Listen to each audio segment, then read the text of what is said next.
Hi, I'm George with FLEX Superglue. I'm going to show you exactly how we lifted over 3 tons with one single drop of our FLEX Superglue in our FLEX Superglue commercial. However, this is an extremely dangerous demonstration, and we do not recommend that you try this. This was performed in a controlled setting by a team of professionals and is for demonstration purposes only.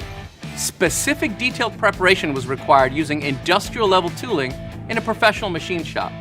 We started off with these custom pistons made from 2.5-inch solid 4140 alloy steel rod.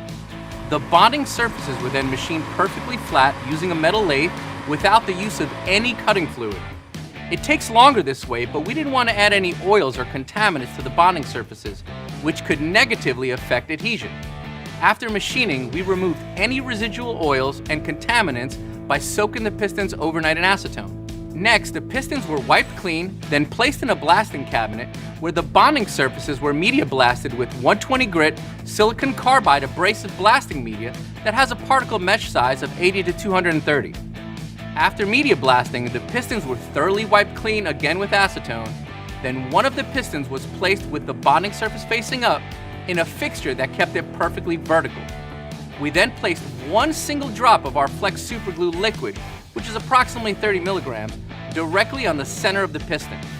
We immediately set the opposing piston onto the fixture, which keeps both pistons perfectly aligned when contact is made between both bonding surfaces. We then applied firm but steady pressure to the pistons for about 20 to 30 seconds so the FLEX Superglue sets. Then we let it cure for a full 24 hours. For the actual lift, we used a gantry that has a 3-phase industrial motor rated at 5 tons, which enables a smooth lift. And that's how we lifted over 3 tons with one drop of our FLEX Superglue, because it works.